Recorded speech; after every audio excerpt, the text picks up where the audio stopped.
à la séance plénière ce mardi 8 décembre 2020 à 11 heures précises, avec un seul point inscrit à l'ordre du jour, à savoir l'installation du bureau d'âge en vue de l'examen des pétitions initiées contre les membres du bureau de l'Assemblée nationale. Après avoir constaté l'absence de Monsieur le secrétaire général, la plénière nous autorise à inviter le directeur des séances à présenter les membres du bureau d'âge. Monsieur le directeur des séances.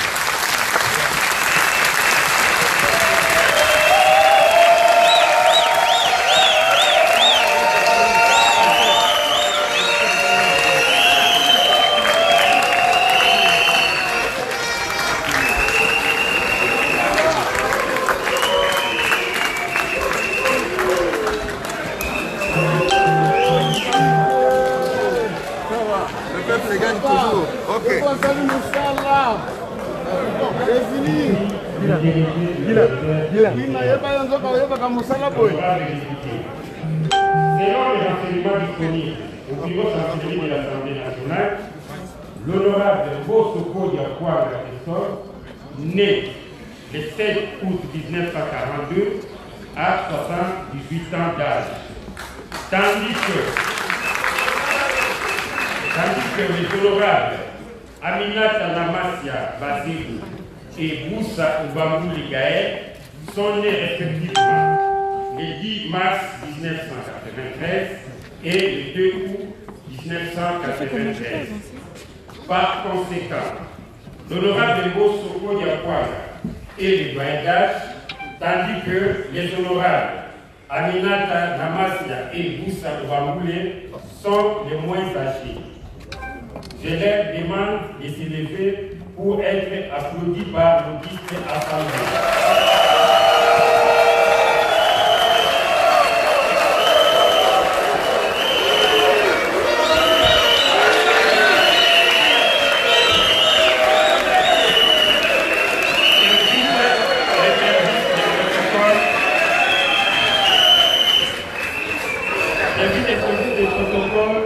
Pour les conduire, il va de place au pêchoir.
Chers collègues,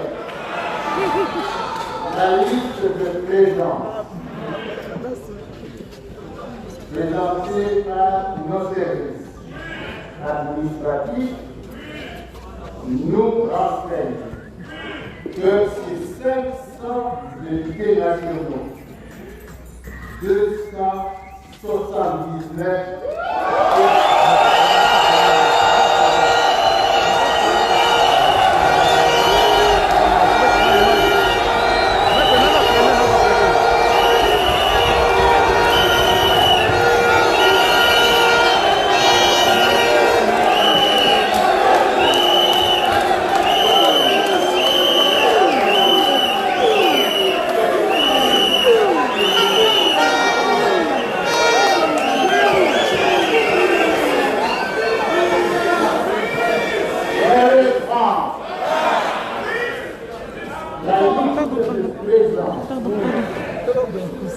nous transmis par les services administratifs, nous enseigne que ces 500 députés nationaux, 279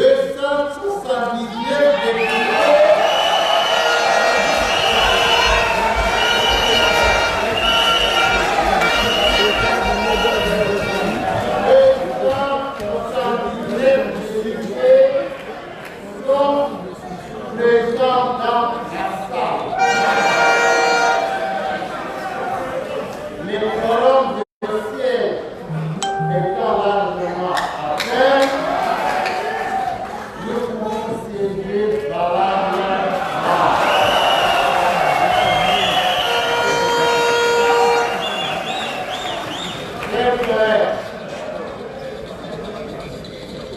la première de ces jours, ainsi que les communiqués ayant convoqué, comportent un seul point à l'ordre du jour, à savoir l'installation du bureau d'art en vue d'examiner des pétitions déposées individuellement contre les membres du bureau de l'Assemblée nationale. Pouvons-nous, chers collègues, adopter cet ordre du jour? Qui sont pour? Qui sont contre? Qui s'abstiennent? L'ordre du jour étant adopté,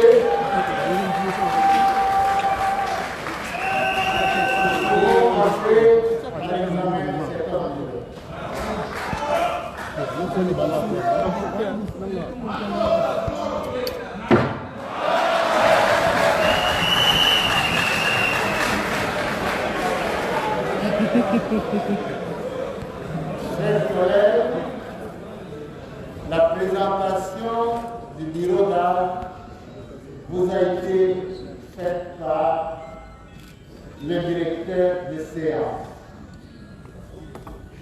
Je voulais quand même, en cette circonstance, dire un mot. Le premier mot, c'est d'abord celui de vous remercier au nom de mes deux collègues pour la confiance que vous avez témoignée à nos modestes personnes. Nous vous en remercions. Chers collègues, c'est avec amour, avec justice et avec transparence que nous allons nous efforcer à assumer les responsabilités que les circonstances de ce moment nous confèrent. C'est avec le concours de tous les collègues que nous pouvons réussir cette mission. Nous exhortons tous les collègues à préserver la paix, la concorde, la dignité entre nous. Nous sommes des élus du peuple. Nous devons nous respecter mutuellement. Nous allons entrer dans une procédure disciplinaire. Une procédure disciplinaire est dictée par les pétitions. Les pétitions sont des actes réglementaires qui sont régis par notre propre règlement, qui en fait est une loi.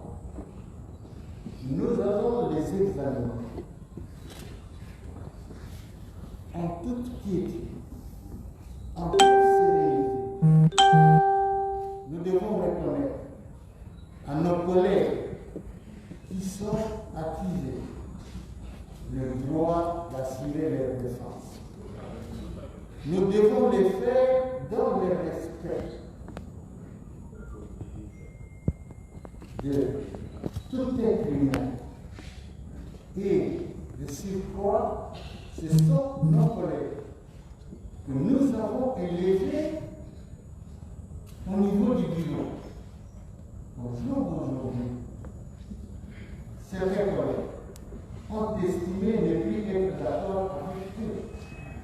Ils ont exercé leur droit en signant cette pétition. C'est pour cela que nous nous exhortons que cela se passe avec beaucoup de dignité et d'amour. Quand les collègues viendront se défendre devant la plénière, nous devons être disponibles à les écouter pour qu'ils assurent, en toute quiétude, en toute sérénité et en tout respect leur défense. Personne ne peut être sanctionné s'il n'a pas été entendu. C'est un droit constitutionnel. Nous devons leur garantir un procès, si je peux ainsi m'exprimer, équitable, pour que nous prenions à notre tour, en toute responsabilité, la décision qui interviendra après tous les débats autour de ces différentes pétitions. Voilà, collègues, c'est une exhortation, c'est un devoir patriotique républicain que nous demandons aux collègues députés de pouvoir s'assumer en toute responsabilité. Nous demandons également si nous pouvons vraiment sécuriser nous-mêmes l'enceinte du palais de paix. C'est nous, les honorables députés que nous sommes, nous devions d'abord assurer l'honneur et la dignité de l'institution parlementaire. Nous avons un grand pays au cœur de l'Afrique. La République démocratique du Congo est un pays qui compte. Vous-même, vous assistez à des organisations interparlementaires, vous savez avec quel honneur, avec quelle discipline et fierté nous sommes accueillis au sein des organisations interparlementaires. Dans l'examen de notre pétition, nous tiendrons compte de ces éléments aussi, pour que demain, qu'on ne nous reproche pas d'avoir violé notre propre règlement intérieur. Voilà, chers collègues, ce que je voulais vous dire au sujet des pétitions. Il sera également, avec le concours de 3 ou 5 sages experts, des pétitionnaires, 5 experts de non-pétitionnaires, de ceux qui soutiennent les collègues incriminés, on se mettra avec les bureaux d'âge ensemble pour établir la procédure telle que prescrite par notre règlement intérieur.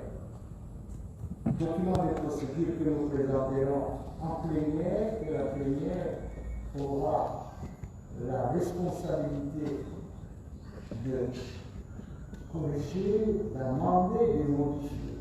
Une fois que nous aurons adopté cette procédure, nous passerons exactement à l'examen des cas par cas pour les collègues qui sont mis en cause. Il faut bloquer les caisses. Chers collègues, voilà ce que je voulais dire au sujet comme mot de circonstance en ce moment-ci.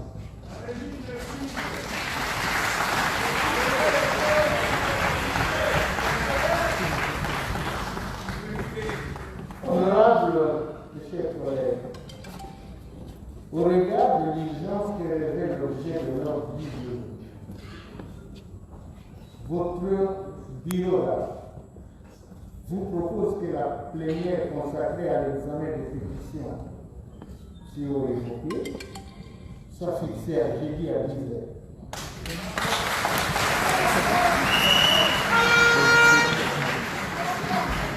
Jeudi 10 décembre 2022. Les temps pour nous 2020.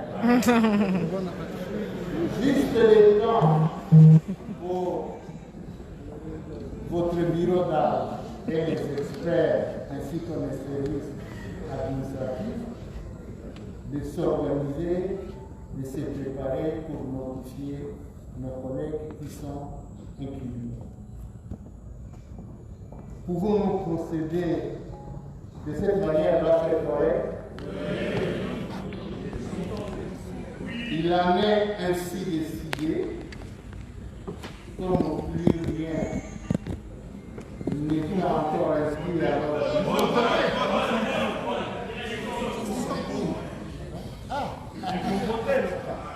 Ok, qui sont pour?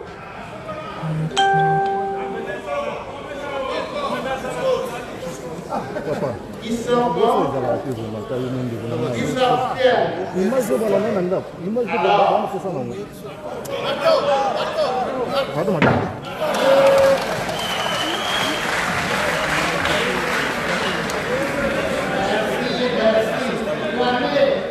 Il a ainsi décidé, comme plus rien n'est encore inscrit à l'ordre du jour, la séance est suspendue. Je vous remercie.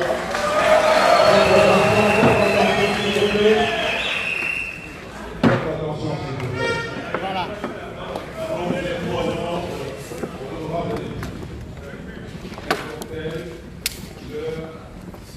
Président.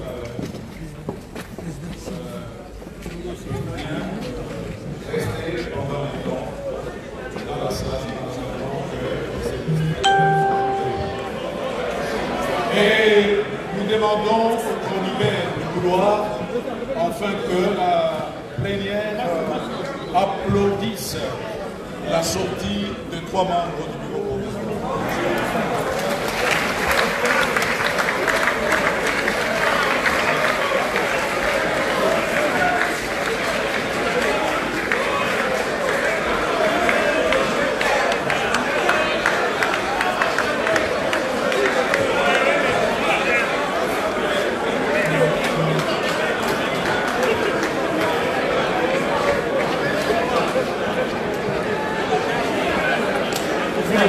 Couloir, libérez le couloir.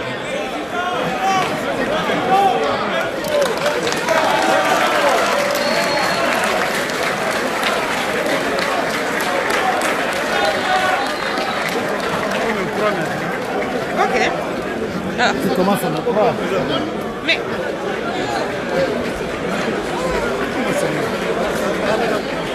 Madame, le peuple gagne toujours.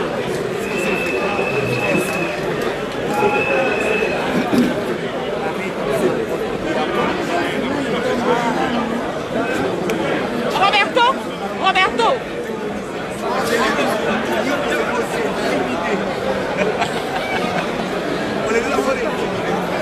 Mais, honorable Sessanga, comment jusque-là vous refusez de croire que c'est de l'anarchie? Il ne s'agit pas du secrétaire général, il ne s'agit pas du directeur de séance, mais plutôt de son représentant qui n'a pas donné sa qualité, qui a dit seulement qu'il était représentant.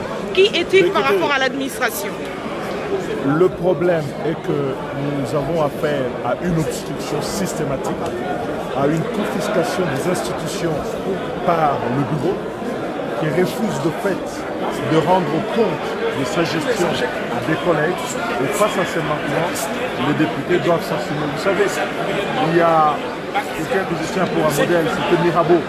Lorsque l'Assemblée était fermée, il a dit qu'on vienne nous sortir ici à coups de baïonnette. Et donc les députés se sont assumés et ce qui s'est passé est réellement ce qui est le plus conforme à la situation. Assumé, mais vous êtes avocat, on vous connaît un grand avocat, vous êtes auteur de plusieurs propositions de loi. Absolument. Mais comment vous cautionnez jusque-là cette anarchie? C'est ce que plus d'un intellectuel ne comprend pas en RDC. En droit, plusieurs personnes ne comprennent pas. La force doit être mise au service du droit. Lorsque ceux qui sont censés servir les lois de la République mettent la force au service de leurs propres ambitions, on est dans une situation inédite et ceux qui ont la charge, justement, comme ici à l'Assemblée nationale, de faire fonctionner cette chambre et qui ont comme patron, le peuple congolais, ils doivent s'assumer. Aujourd'hui, les députés se sont assumés face à l'obstruction systématique du bureau, au refus du bureau de pouvoir rendre compte de sa gestion, de répondre de ses responsabilités et surtout de respecter le règlement intérieur. Ici, nous avons assuré, dans les circonstances où le bureau nous a réduits, nous avons assuré le respect de ce règlement intérieur et donc nous avons défendu la Constitution. Les bureaux sont encore occupés par l'équipe que dirige Janine Mabunda. Comment vont-ils faire? Il y a une garde sécurisée déjà rattachée? Vous savez, je ne m'occupe pas de l'intendance, je m'occupe des grands principes. Je dirais ceci, sur le plan de principe, nous avons réglé le sujet.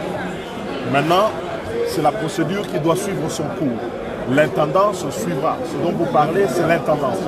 Et jusqu'à preuve du contraire, ils bénéficient du principe de la présomption d'innocence. Donc, ils sont toujours présidents de l'Assemblée nationale. Ceci n'est que le bureau d'âge pour examiner une question spécifique dans les conditions que le règlement intérieur a voulu que cette question soit traitée. Et donc, on ne peut pas reconnaître à qui que ce soit le droit de confisquer toute une institution. Il y en a qui se pensent patron des députés. Il n'y a pas de patron des députés. Les députés n'ont qu'un seul patron, c'est le peuple. Et c'est la Constitution autour de nous. Et nous sommes chargés de pouvoir en assurer le respect. C'est ce que nous avons fait. Honorable, dans les cas où le cours de l'examen qui interviendra le jeudi prochain, que le jury tombe à Paris, est-ce que c'est le même comité de sages qui s'enverra pour... Absolument. Dans les us et coutumes parlementaires, ça ce n'est pas à démontrer, ce n'est même pas une question à discuter. Si le bureau arrivait à tomber, eh bien c'est ce bureau qui organisera l'élection du nouveau bureau. Mais si par hasard, et si c'est ce le contraire, bureau a encore la majorité, nous sommes des légalistes et nous respectons la volonté de la majorité. Mais la majorité ne se proclame pas en dehors des chambres ou dans la chambre. La majorité se cristallise au moment du vote sur les questions précises. Et donc c'est ici que la majorité doit se constater et non pas dans les chambres. Donc vous vous inclinerez devant toute décision que prendra absolument, vous savez, la je suis majorité des républicain, députés. ce n'est pas la première fois, on s'alignera. Pourquoi est-ce que le bureau Mais oui, certains analystes et même certains députés du FCC en parlent de l'anarchie, honorable Mounion. Pourquoi vous refusez d'admettre que c'est aussi de l'anarchie ce qui se passe? Non, chers journalistes, je voulais vous rassurer que enfin le Nord Kivu va s'exprimer. Nous sommes ici à l'Assemblée nationale. Pour le Nord Kivu, nous sommes à 48 députés nationaux. Mais je vais vous dire que toutes les préoccupations initiées par mes collègues et moi-même, Patrick Lyon, ici à l'Assemblée nationale, on ne les débatte pas. On espère avec un nouveau bureau d'ici jeudi, je crois que la province du Nord Kivu enfin va se retrouver. Et donc pour nous, nous sommes vraiment en attente, nous sommes fiers de tout ce qui est en train de se passer et nous espérons qu'avec les nouveaux bureaux le jeudi, le Nord Kivu sera libéré. Et nos préoccupations sont plus basées par rapport à la sécurité de la province, mais aussi du développement. Je veux vous rassurer, personnellement, j'ai eu à initier des interpellations, des questions orales avec débat, bloquées au niveau du bureau. Ce n'est pas rien. Mais je voyais, on veut prendre quelque chose comme la proposition de loi là, de est-ce que c'est important? Quand moi je vais parler qu'à Goma il n'y a pas d'eau, quand moi je dois parler qu'à Goma on est en train de tuer, il y a des tueries, mais tout ça on ne veut pas les programmer, mais on veut faire du blabla. Donc enfin nous sommes libérés. Très bien. Non, je crois que d'abord il faut déplorer tous les actes de violence qui ont été menés ces deux derniers jours. Il faut condamner aucune forme de violence on peut être de l'opposition, de la majorité, mais le siège de l'Assemblée est inviolable et nous avons tous le devoir de respecter son inviolabilité. Ensuite, ce qui se passe aujourd'hui, nous tous nous savons, c'est que veut dire la transparence. Nous avons eu l'alternance. L'alternance doit se manifester par notre sens des responsabilités et par notre obligation de redevabilité. L'installation du bureau provisoire de CG répond au contenu de notre règlement intérieur qui fixe qu'en cas de pétition contre les membres du bureau, nous recourons au bureau de doyen d'âge. Ceci ne veut pas forcément dire que les membres du bureau qui est mis en cause vont tomber, pas du tout. Ceci veut dire que nous commençons une procédure disciplinaire qui peut aboutir en leur faveur parce que c'est la majorité qui va décider le moment venu. Donc, ce qui vient de se passer n'est nullement la victoire des uns contre les autres, mais c'est le strict respect du règlement intérieur qui nous concerne et qui concerne les collègues qui sont concernés. Heureusement que le président des séances du doyen a bien fixé le cadre des événements qui vont suivre à partir de demain. Beaucoup ont dit que c'était un coup de force que vous avez fait. Qu'est-ce que vous en dites? Non, je ne crois pas qu'ici il faut parler de coup de force. Il ne faut pas aller dans la critique. Ici, il y a plus de 250 collègues qui remettent en cause la gestion du bureau de l'Assemblée nationale. C'est une opinion qu'il faut considérer au-delà des considérations politiques. Parce que vous avez vu dans ceux qui ont signé, les collègues qui viennent du FCC ou qui viennent de l'opposition, parce que nous connaissons le nombre. Donc ici, il faut nous soustraire un peu de nos débats politiciens et considérer l'obligation pour les collègues que nous avons bien voulu mettre au bureau de venir répondre sur les griefs qui sont mis à leur charge. Nous avons assisté il y a quelques mois avec vous à la déchéance d'un de leurs collègues. C'était parce que des collègues avaient signé une pétition et avaient voulu ça.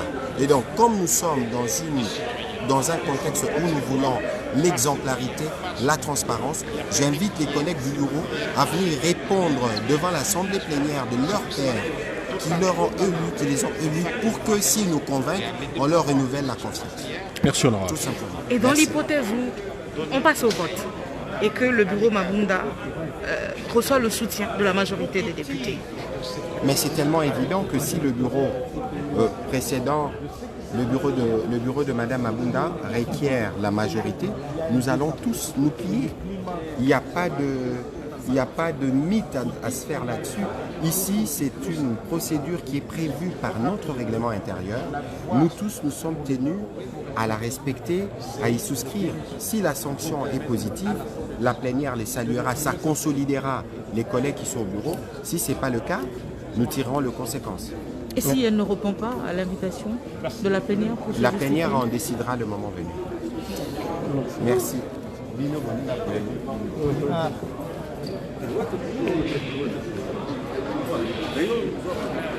Voilà. Donc la prochaine séance plénière. La prochaine séance plénière est convoquée pour le jeudi 10 décembre 2020 à l'Assemblée nationale. Voilà.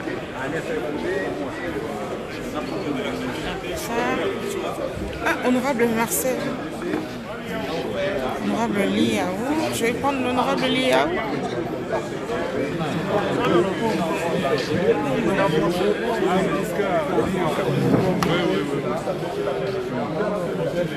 Tu es toujours en direct. Honorable Mafuta. Merci, ça. Oui, bien sûr. Vous considérez ça comme un pas vers la démocratie, une victoire, une anarchie, de l'anarchie? Vous considérez ça comment, ce qui vient de se passer? D'abord, je condamne les violences. La violence, la casse, la destruction méchante, elle n'est pas encouragée. Peu importe les raisons. Il faut seulement noter que c'est une violence qu'on pouvait éviter si tout le monde pouvait scrupuleusement respecter le règlement intérieur. C'est une démarche qui est conforme à notre propre règlement intérieur. Malheureusement, les égos, malheureusement, les différentes disputes ont donné lieu à des casses que nous condamnons. Mais je pense que nous sommes devant nos responsabilités, devant l'histoire. À nous de nous assumer. Et après les propos du président du bureau d'âge, il n'y a pas à ajouter. Il a été clair. Il a appelé à la paix, il a appelé au respect, il a appelé à la cohésion. Et je pense que ce sont des pensées, des propos qui sont importants que nous allons aussi suivre.